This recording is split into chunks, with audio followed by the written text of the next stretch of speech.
राधे राधे मित्रों, इस चैनल में आपका स्वागत है। मैं आज आपके लिए बहुत ही सुंदर कथा लाया हूँ। सेवाराम और मोतीलाल दो घनिष्ठ मित्र थे। दोनों ही गली गली जाकर पीठ पर पोटली लाद कर कपड़े बेचने का काम करते थे। सर्दियों के दिन थे, वह गांव गांव जाकर कपड़े बेच रहे थे। तभी एक झोपड़ी के बाहर एक बुढ़िया जो कि ठंड से कांप रही थी, तो सेवाराम ने अपनी पोटली से एक कंबल निकालकर उस माई को दिया और कहा, माई, तुम ठंड से कांप रही हो, यह कंबल ओढ़ लो। बूढ़ी माई कंबल लेकर बहुत खुश हुई और जल्दी जल्दी से उसने कंबल से अपने आप को ढक लिया और सेवाराम को खूब सारा आशीर्वाद दिया। तभी उसने सेवाराम को कहा, मेरे पास पैसे तो नहीं है, लेकिन रुको, मैं तुम्हें कुछ देती हूँ। वो अपनी झोपड़ी के अंदर गई। तभी उसके हाथ में एक बहुत ही सुंदर छोटी सी ठाकुर जी की प्रतिमा थी। वह सेवाराम को देते हुए बोली कि मेरे पास देने के लिए पैसे तो नहीं है, लेकिन यह ठाकुर जी है, इसको तुम अपनी दुकान पर लगाकर खूब सेवा करना, देखना तुम्हारी कितनी तरक्की होती है, यह मेरा आशीर्वाद है। मोतीराम बुढ़िया के पास आकर बोला, अरे ओ माता जी, क्यों बहाने बना रही हो? अगर पैसे नहीं है तो कोई बात नहीं, लेकिन हमें झूठी तसल्ली मत दो। हमारे पास तो कोई दुकान नहीं है, हम इसको कहाँ लगाएंगे? इनको तुम अपनी पास ही रखो।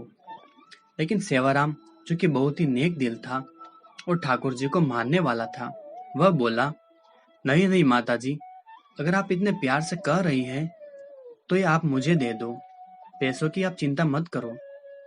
सेवाराम ने जल्दी से अपने गले में पड़े हुए परने में ठाकुर जी को लपेट लिया और उनको लेकर चल पड़ा। बुढ़िया दूर तक उनको आशीर्वाद दे रही थी, हरि तुम्हारा ध्यान रखेंगे, ठाकुर जी तुम्हारा ध्यान रखेंगे। वह तब तक आशीर्वाद देती रही जब तक कि वह दोनों उनकी आंखों से ओझल न हो गए। ठाकुर जी का ऐसा ही चमत्कार हुआ। अब धीरे धीरे दोनों की कमाई ज्यादा होने लगी। अब उन्होंने एक साइकिल खरीद ली।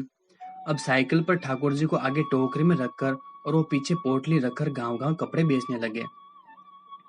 अब फिर उनको और ज्यादा कमाई होने लगी, तो उन्होंने एक दुकान किराए पर ले लेकर और वहां पर ठाकुर जी को बहुत ही सुंदर आसन पर विराजमान करके दुकान का मुहूर्त किया।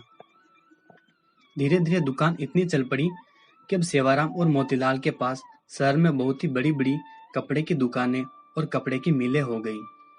एक दिन मोतीलाल सेवाराम को कहता है, देखो, आज हमारे पास सब कुछ है, ये हम दोनों की मेहनत का नतीजा है। लेकिन सेवाराम बोला, नहीं नहीं, हम दोनों की मेहनत के साथ साथ यह हमारे ठाकुर जी, हमारे हरि की कृपा है। मोतीलाल बात को अनसुनी करके वापस अपने कान में लग गया। एक दिन सेवाराम की सेहत थोड़ी ढीली थी, इसलिए वह दुकान पर थोड़ी देर से आया। मोतीलाल बोला, अरे दोस्त, आज तुम देरी से आए हो, तुम्हारे बिना तो मेरा एक पल गुजारा नहीं, तुम मेरा साथ कभी ना छोड़ना। सेवाराम हंसकर बोला, अरे मोतीलाल, चिंता क्यों करते हो, मैं नहीं आऊंगा तो हमारे ठाकुर जी तो है ना। यह कहकर सेवाराम अपने काम में लग गया। पहले दोनों का घर दुकान के पास ही होता था, लेकिन अब दोनों ने अपना घर दुकान से काफी दूर ले लिया। अब दोनों ही महलनुमा घर में रहने लगे। दोनों ने अपने बच्चों को खूब पढ़ाया लिखाया। सेवाराम के दो लड़के थे, दोनों की शादी कर दी थी और मोतीलाल के एक लड़का और एक लड़की थी। मोतीलाल ने भी अभी एक लड़के की शादी की थी, अभी उसने अपनी लड़की की शादी करनी थी। सेहत ढीली होने के कारण सेवाराम अब दुकान पर थोड़े विलंब से आने लगा।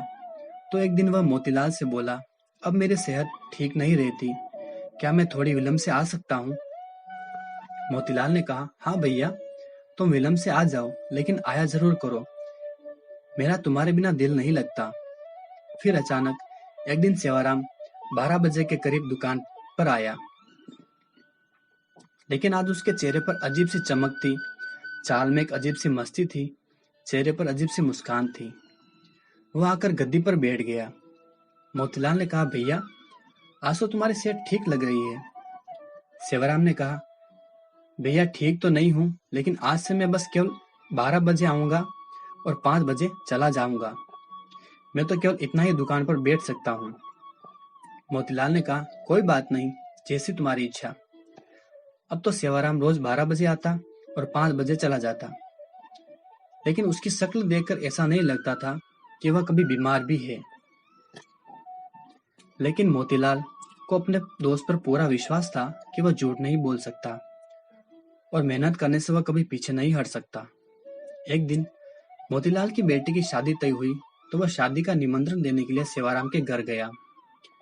घर जाकर उसको उसके बेटे, बहू, सेवाराम की पत्नी सब नजर आ रहे थे, लेकिन सेवाराम नजर नहीं आ रहा था। उसने सेवाराम की पत्नी से कहा, भाभी जी, सेवाराम कहीं नजर नहीं आ रहा है। उसकी पत्नी एकदम से हैरान होते हुए बोली, यह आप क्या कह रहे हैं? तभी वहां उसके बेटे भी आ गए और कहने लगी, काका जी, आप कैसी बात कर रहे हो? हमारे साथ कैसा मजाक कर रहे हो? मोतीलाल बोला कि मैंने ऐसा क्या पूछ लिया? तो अपने प्रिय दोस्त के बारे में पूछ रहा हूँ। क्या उसकी तबीयत आज भी ठीक नहीं है? क्या वो अंदर आराम कर रहा है? मैं खुद अंदर जाकर उसको मिल आता हूँ। मोतीलाल उसके कमरे में चला गया, लेकिन सेवाराम उसको वहां नजर भी नहीं आया। तभी अचानक उसकी नजर उसके कमरे में सेवाराम की तस्वीर पर पड़ी। वो एकदम से हैरान होकर सेवाराम की पत्नी की तरफ देखता हुआ बोला, अरे भाभी जी, यह क्या? आपने सेवाराम की तस्वीर पर हार क्यों चढ़ाया हुआ है? सेवाराम की पत्नी आंखों में आंसू भरकर बोली, मुझे आपसे ऐसी उम्मीद नहीं थी भैया कि आप ऐसा मजाक करेंगे। मोतीलाल को कुछ समझ नहीं आ रहा था। तभी सेवाराम का छोटा बेटा बोला, क्या आपको नहीं पता कि पिताजी को गुजरे तो 6 महीने हो चुके हैं? मोतीलाल को तो ऐसा लगा कि जैसे उसके सिर पर बिजली गिर पड़ी हो। वह एकदम से थोड़ा लड़खड़ाता हुआ पीछे की तरफ हटा और बोला, ऐसे कैसे हो सकता है? वह तो हर रोज दुकान पर आते हैं। बीमार होने के कारण थोड़ा विलंब से आते हैं। वह 12 बजे आता है और 5 बजे चला जाता है। उसकी पत्नी बोली, ऐसे कैसे हो सकता है कि आपको पता ना हो? आप ही तो हर महीने उनके हिस्से का मुनाफे के पैसे हमारे घर देने आते हो। 6 महीने से तो आप हमें दुगुना मुनाफा कर लेके जा रहे हो। मोतीलाल का तो अब सर चकरा गया। उसने कहा, मैं तो कभी आया ही नहीं। 6 महीने हो गए, यह क्या मामला है? तभी उसको सेवाराम की कई बात याद आई। मैं नहीं रहूंगा तो मेरे हरि है ना, मेरे ठाकुर जी है ना, वो आएंगे। मोतीलाल को जब यह बातें याद आई तो वह जोर जोर से रोने लगा और कहने लगा, हे ठाकुर जी, हे हरि, आप अपने भक्तों के शब्दों का कितना मान रखते हो, जो कि अपने विश्राम के समय मंदिर के पट 12 बजे बंद होते हैं और 5 बजे खुलते हैं, और आप अपने भक्तों के शब्दों का मान रखने के लिए ही मेरे हरि आएंगे, मेरे ठाकुर जी आएंगे, तो आप अपने आराम के समय मेरी दुकान पर आकर अपने भक्तों का काम करते थे। इतना कहकर वह फूट फूट कर रोने लगा और कहने लगा, ठाकुर जी, आपकी लीला अपरंपार है। मैं ही सारी जिंदगी नोट गिनने में लगा रहा। असली भक्त तो सेवाराम था, जो आपका प्रिय था। आपने उसको अपने पास बुला लिया और उसके शब्दों का मान रखने के लिए आप उसका काम खुद स्वयं कर रहे थे और उसके हिस्से का मुनाफा भी उसके घर मेरे रूप में पहुंचा रहे थे।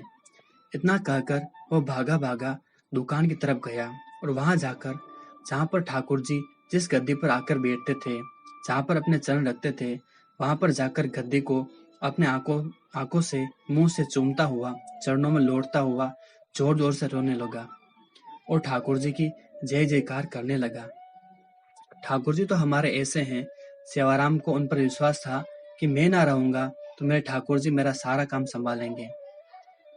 कथा सार, विश्वास से तो बेड़ा पार है, इसलिए हमें हर काम उस पर विश्वास रखकर अपनी डोरी उस पर छोड़ देनी चाहिए। जिनको उन पर पूर्ण विश्वास है, वो उनकी डोरी कभी भी नहीं अपने हाथ से छूटने देते। जय हो ठाकुर जी की। जय जय श्री राधे।